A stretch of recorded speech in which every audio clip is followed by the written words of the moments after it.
Estamos trabajando sobre nuestro módulo 2 que aborda el aprendizaje del sistema de escritura. Particularmente en esta clase 6 nos detenemos en el trazado de las letras, las correspondencias y la escritura. Vamos a enseñar a escribir a mano. Comenzamos entonces a reflexionar sobre la mano y las habilidades que requiere el uso de este instrumento para escribir, para trazar las letras. Pero antes de focalizarnos en la escritura, veamos la importancia que ha tenido y tiene la mano en la vida humana. Pensemos todo lo que hacemos con las manos, desde que nos levantamos y comenzamos el día.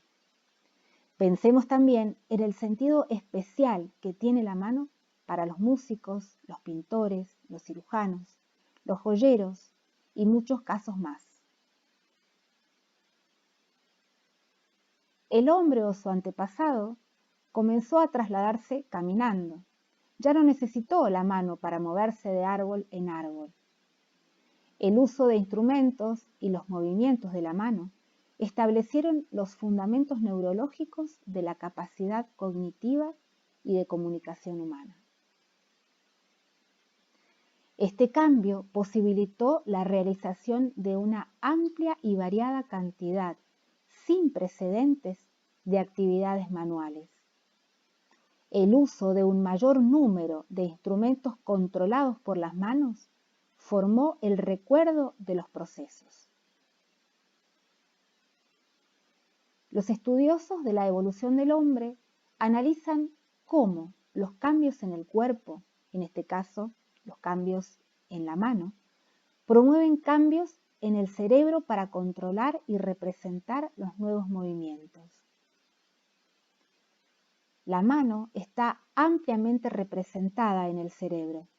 Los elementos neurológicos y biomecánicos están bien dispuestos para la interacción y reorganización. Observen el amplio espacio de representación de la mano en el cerebro. Cuando analizamos las habilidades manuales requeridas para operar, en el caso de un cirujano, o para pintar, nos maravillamos por la sofisticación del cerebro como controlador de movimientos finos y precisos. ¿Cómo es el proceso de escribir a mano? Escribir a mano es un proceso realmente muy complejo, que integra movimientos voluntarios, que son controlados por la vista y la percepción áptica. La percepción áptica combina la percepción táctil con la retroalimentación propioceptiva. Esta retroalimentación nos indica qué movimientos estamos realizando y en qué posición están los dedos, la muñeca y los brazos.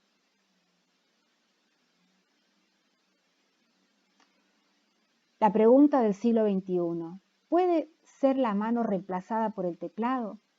¿Por qué seguir enseñando a escribir a mano? Ante el avance de las nuevas tecnologías, muchos educadores se plantearon abandonar la escritura a mano y comenzar la enseñanza directamente con el teclado. Pero no se puede abandonar la mano, lo cual no significa que no se deba aprender a usar el teclado. ¿A qué conclusiones se llegó al comparar el impacto de la escritura a mano versus escritura en el teclado? Los movimientos específicos del trazado de las letras apoyan su reconocimiento visual. Cuando se aprende a escribir a mano, no así con el teclado, mejora el aprendizaje de la escritura y de la lectura. ¿Por qué es irreemplazable la mano? Porque la experiencia de escribir a mano es necesaria para que los chicos formen circuitos neuronales de procesamiento de las letras, los que ya poseen los adultos que han adquirido la escritura. Estos circuitos abarcan las áreas visuales y motoras del cerebro. ¿Y por qué la escritura a mano incide sobre la lectura y la beneficia? Y beneficia también el aprendizaje. Se han encontrado fuertes conexiones neuronales entre percibir, leer y escribir las letras en distintas lenguas y diferentes sistemas de escritura. Por eso los movimientos específicos del trazado de las letras apoyan su reconocimiento visual. No sucede lo mismo con la escritura en el teclado. Al tomar nota a mano, los estudiantes se desempeñan mejor en cuanto al recuerdo y al aprendizaje de los contenidos que si lo hacen sobre el teclado, porque la escritura a mano es más lenta que en el teclado, hecho que obliga a procesar mejor la información para resumirla, ya que no pueden seguir la velocidad del dictado. Aprender a escribir involucra un componente perceptivo, aprender la forma de las letras, y un componente grafomotor, aprender la trayectoria para trazar la letra. De ahí que los niños tienen que ver las letras escritas y haber alcanzado habilidades de motricidad fina para poder trazar las letras. ¿Qué entendemos por motricidad fina? La motricidad fina involucra habilidades para realizar y controlar con precisión movimientos usando los músculos pequeños de las manos, la muñeca y los dedos. En el caso de la escritura se requiere precisión en los movimientos y coordinación para usar la mano, los ojos y los dedos. ¿Y qué pasa con la motricidad gruesa? Aún la escritura, identificada como una habilidad motriz fina, requiere también la coordinación de músculos, de los músculos del brazo y del hombro.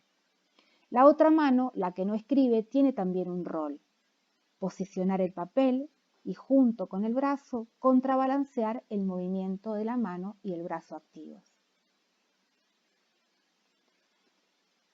Otro debate: el tipo de letra, cursiva o imprenta. Diferencias en la planificación y su ejecución. La imprenta requiere de un solo trazo o de 2 o más trazos básicos. La cursiva, en cambio, se realiza con un trazo continuo, letras unidas y pocos movimientos para levantar el lápiz. La cursiva es más demandante en cuanto a coordinación fina, pero favorece la composición textual.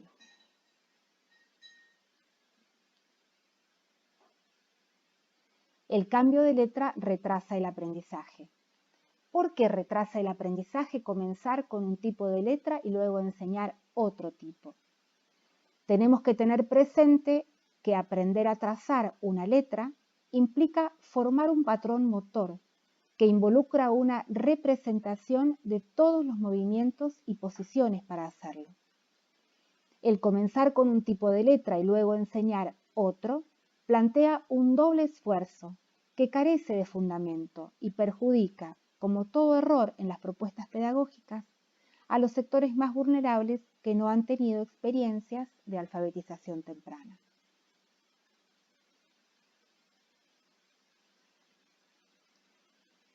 ¿Qué sucede cuando se aprende a escribir primero en letra de imprenta mayúscula? En la filmina anterior veíamos dos muestras de escrituras. El de una niña que aprendió a escribir a los 5 años en cursiva. Este es un texto escrito al final del primer grado.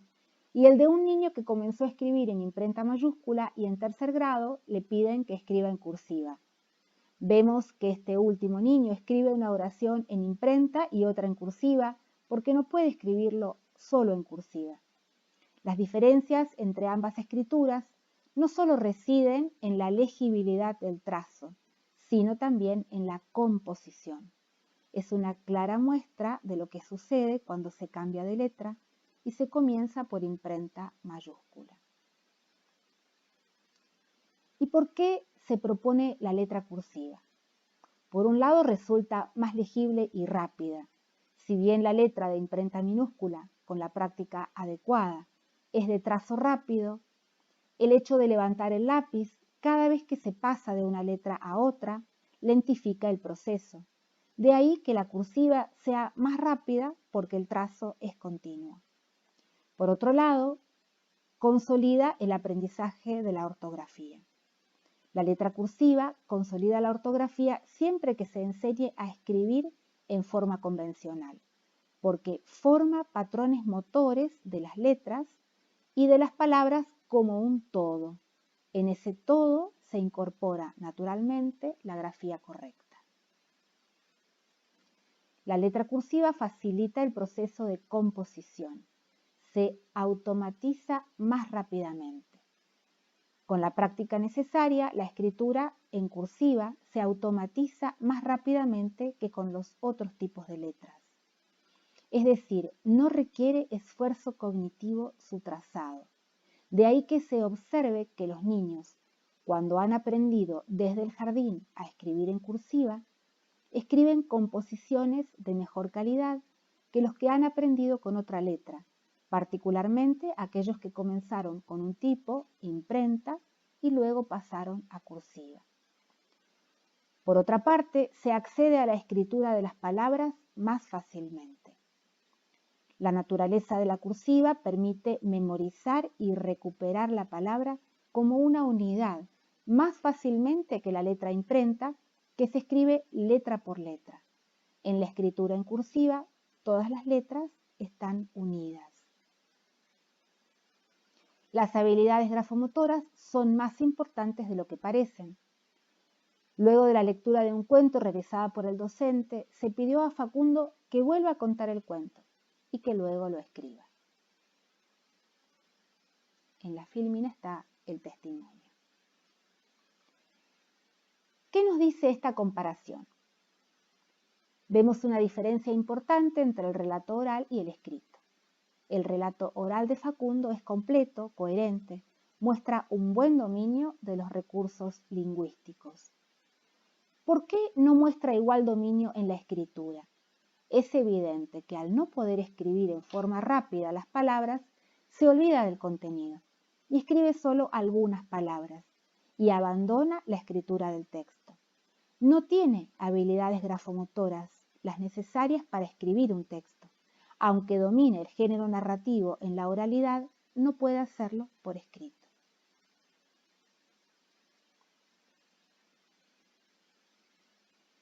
El proceso de escritura de textos. En este proceso, que es el objetivo de la enseñanza de la escritura, distinguimos entre el proceso de composición, que implica planificar, textualizar y revisar, y el proceso de transcripción, es decir, el trazado de las letras y escritura de las palabras. Hemos mostrado con el ejemplo de Facundo, el niño que pudo recontar un cuento, pero no pudo escribirlo, la importancia que tiene la escritura de las palabras, es decir, el proceso de transcripción incidió negativamente sobre el proceso de composición. ¿Cómo hacemos para enseñar a trazar las letras?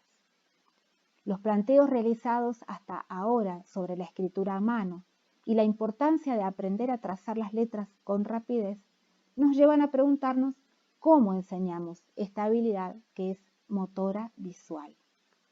Es importante enseñar a tomar el lápiz, hacer práctica de los trazos para desarrollar la motricidad fina.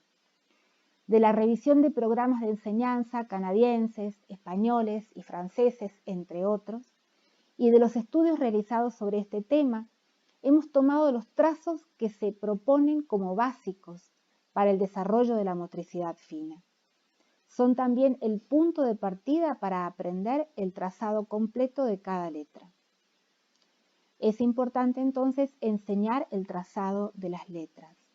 Se propone en las siguientes filminas la enseñanza de las letras a partir de trazos. Es importante recordar que los niños aprenden más fácilmente si el adulto toma la mano y traza la letra junto con él. Al guiar los movimientos de la mano de otra persona, se incrementa su sensibilidad y conduce a esa persona a prestar atención a sus movimientos. Su cerebro atiende y aprende ese nuevo patrón de movimientos requerido por el trazado de la letra. ¿Cómo tomar el lápiz?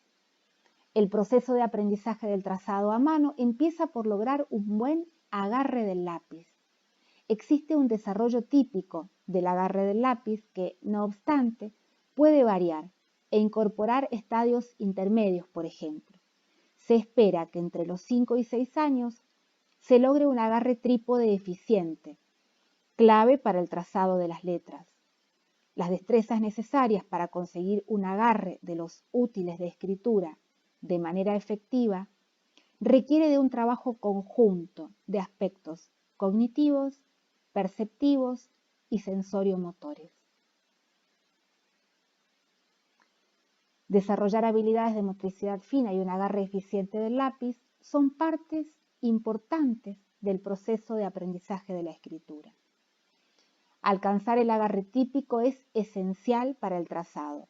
Lograrlo depende de factores ambientales ligados al uso cotidiano de herramientas, como así también de la maduración de estructuras cognitivas. Hay niños que alcanzan más tarde esta capacidad o muestran mayor dificultad, debido a que pueden sufrir una alteración en su desarrollo o bien sea por trastornos del neurodesarrollo, por daño cerebral u otros. El agarre del lápiz requiere de una enseñanza explícita o de adaptaciones concretas cuando las dificultades persisten, como se observa en la filmina. Cuando las dificultades para lograr un agarre eficiente del lápiz persisten, pueden usarse algunos trucos. Se trata de elementos concretos de apoyo que permitirán al niño aprender a controlar y manipular el lápiz, una suerte de adaptador para la mano. El más conocido y accesible es el método del elástico. Consiste en una banda de tela elástica para tomar el lápiz o lapicera junto a una cuerda con un dije colgando para agarrar con la palma de la mano y favorecer la posición de trípode. Para la práctica del trazado se comienza con una serie de trazos básicos que luego derivarán en letras. Se plantea la importancia de practicar primero el trazo básico y luego introducir la letra correspondiente. Las letras se introducen en este material siguiendo un orden que responde a las características de los sonidos que representan.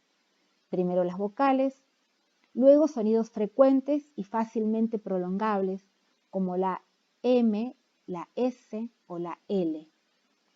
A partir de los trazos de olas, cortos y largos, se derivan los de las letras I, U, S, T, R. Primero se practican los trazos cortos, que deben ocupar hasta la línea punteada de la mitad del renglón. Luego se practican los trazos largos, que deben ocupar todo el renglón. De los trazos de olas largos se deriva la T, mientras que de los trazos de olas cortos se derivan la I, la U, la S y la R. Para la I se debe agregar un punto. Para la S se debe abrir el trazo y luego llevarlo al comienzo de la ola. Para la R se debe agregar una curva en sentido horizontal y luego bajar el trazo hasta el renglón para continuar la ola. Para la T se debe agregar una línea horizontal al trazo de la curva larga. A partir de los trazos de olas curvas se derivan la letra C, G, A, O y D. Se debe aclarar que el trazo es similar a la ola, pero con una curva hacia la derecha. Para lograr la A se debe prolongar el trazo hasta tocar la punta de la curva. Para lograr la O se debe prolongar el trazo como en la A y agregar una cola. Para lograr la D se debe prolongar el trazo como en la A, pero hasta llegar al tope del renglón. Para lograr la G se debe prolongar el trazo como en la A y luego deslizarlo por debajo del renglón haciendo un rulo. A partir de los trazos de colinas se derivan las letras M y N. Para hacer la M se requieren 3 colinas consecutivas, mientras que para la N se requieren 2. A partir de los trazos de rulo corto y rulo largo se derivan las letras E, L, B, K, H y F. La E se corresponde con el rulo corto, que debe ocupar la mitad del renglón, y la L con el rulo largo, que debe ocupar todo el renglón. Para lograr la B se debe utilizar el rulo largo, luego prolongarlo hasta la mitad del renglón y agregar una unión horizontal. Como en todo proceso de aprendizaje, el cuarto pilar de este proceso es la consolidación, es decir, la repetición o práctica. Pensemos en un pianista. ¿Cuántas horas de práctica necesita por día? Nuestras manos necesitan también mucha práctica para trazar las letras en forma fluida. Hemos observado que, practicando a diario, los niños dominan la cursiva en 2 o 3 meses. Los estudios neurocientíficos actuales muestran que la plasticidad neuronal, la capacidad del cerebro para formar nuevas conexiones y aprender, se potencia con la práctica intensiva. Como ya señalamos, al referirnos a la conciencia fonológica, siguiendo el planteo del Koning, partimos de los sonidos para luego introducir las letras. Entonces decíamos, de los sonidos a las letras. Cuando los niños ya se dan cuenta de que dos palabras comienzan con el mismo sonido, se introduce la letra correspondiente a ese sonido y los niños la escriben en posición inicial de la palabra.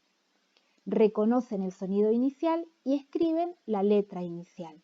Recuerden que si el niño lo solicita, es importantísimo acompañar con nuestra mano la mano del niño trazando la letra. Decíamos entonces de las letras a los sonidos. Es importante resaltar que a diferencia del método fónico que parte de la letra y la asocia con un sonido, la propuesta del Koning, que tiene que ver con el desarrollo de la conciencia fonológica, invierte ese orden. Parte del sonido para llegar a la letra. Se ha observado en muchos estudios que cuando vamos del sonido a la letra en la enseñanza de las correspondencias, los niños infieren muchas más correspondencias de lo que les estamos enseñando. La conciencia fonológica es el gran facilitador del aprendizaje de las correspondencias. En la guía del docente se explicita cuál es la habilidad que se está trabajando en cada actividad y las sugerencias que se otorgan para realizarla. En este caso, la prolongación del sonido inicial de la palabra. Asimismo, se proponen otras actividades de repaso, es decir, se sugieren juegos para practicar la habilidad que se está enseñando en otros contextos. Al variar el contexto de la actividad, el niño se motiva para realizar la práctica. La escritura de palabras al principio se realiza con la guía de los puntitos. Se trata de que el niño no se enfrente con una situación de mucha demanda que lo frustre. Nunca hay que colocar a los niños ante una situación de fracaso. Se retoma la práctica de la escritura de palabras apoyada en los puntitos. La prolongación y la escritura de palabras en actividades posteriores, cuando ya se pide a los niños que escriban solos, antes de escribir una palabra se prolonga todos los sonidos de esa palabra.